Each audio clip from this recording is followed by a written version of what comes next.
یہ درود شریف پابندی سے کم از کم ایک مرتبہ پڑھے، موت کے وقت سرکار مدینہ صلی اللہ تعالی علیہ وسلم کی زیارت کرے گا، اور قبر میں داخل ہوتے وقت بھی یہاں تک کہ وہ دیکھے گا کہ سرکار مدینہ صلی اللہ تعالی علیہ وسلم اسے قبر میں اپنے رحمت بھرے ہاتھوں سے اتار رہے ہیں۔ آئیے مل کر پڑھ لیں، اللہم صلی وسلم وبارک علی سیدنا محمد النبی الامی الحبیب العالی القدر العظیم الجاہ وعلی آلہ وصحبہ وسلم۔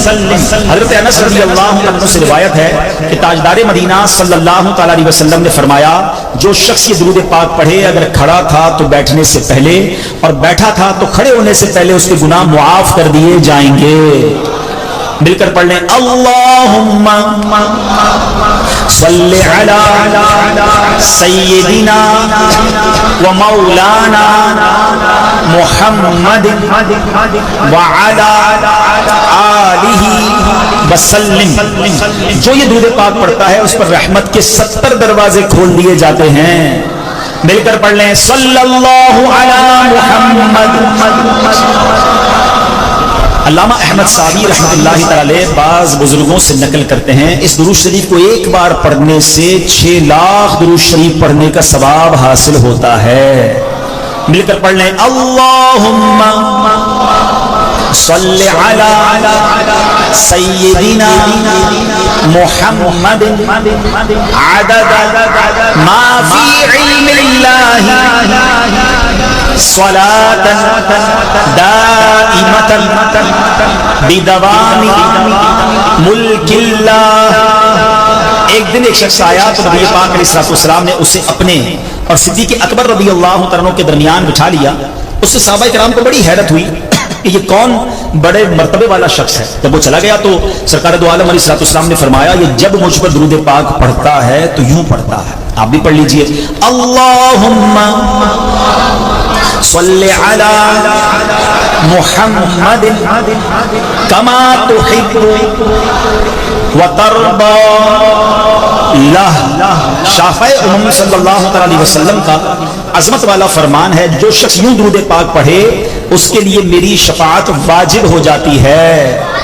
مل کر پڑھ لیں، اللہم صلی علی محمد وانزلہ المقعد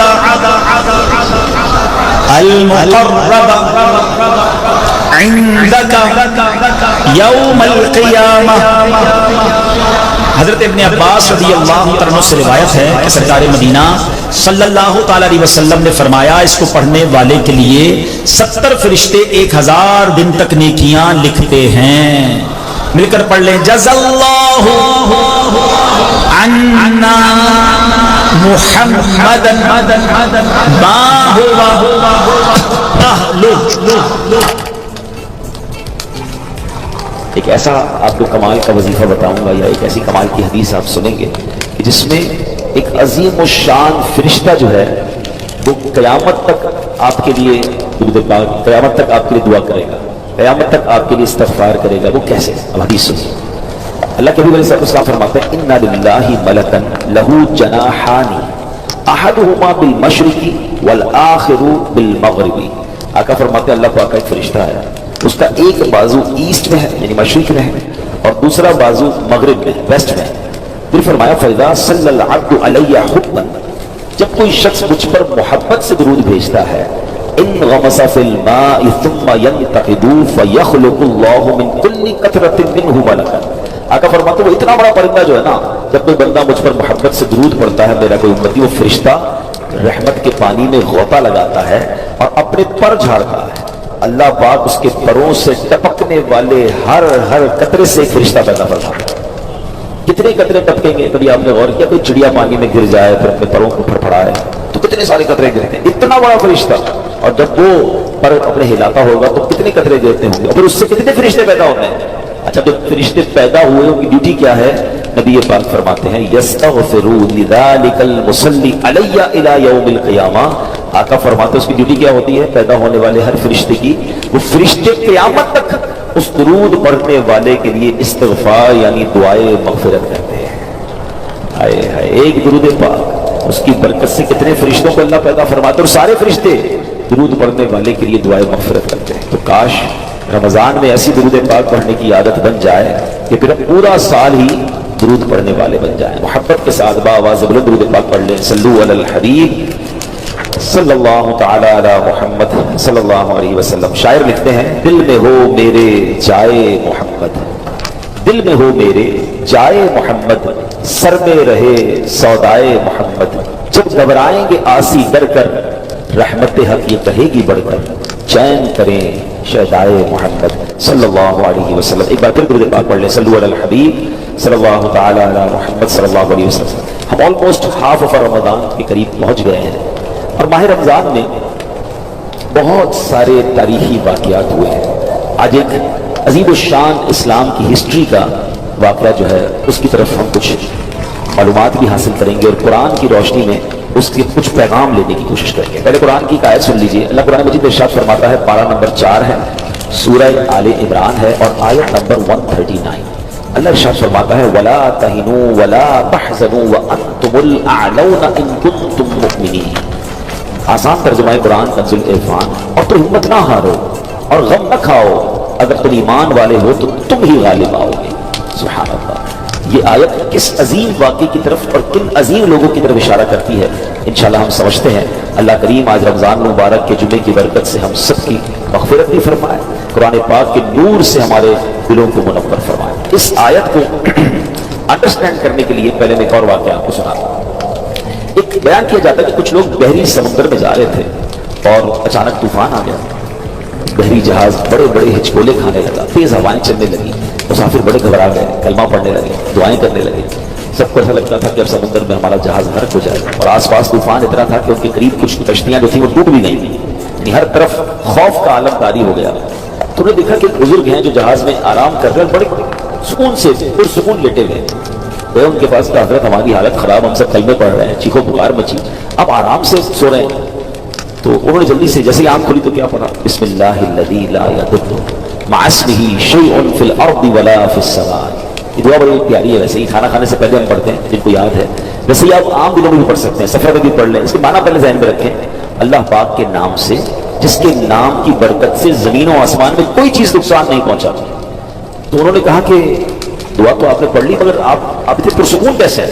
تو کہا ٹھیک ہے یہ کاغذ لے جاؤ اور جا کے جہاز کے اوپر رکھ دو، جہاز کو کچھ نہیں ہوگا.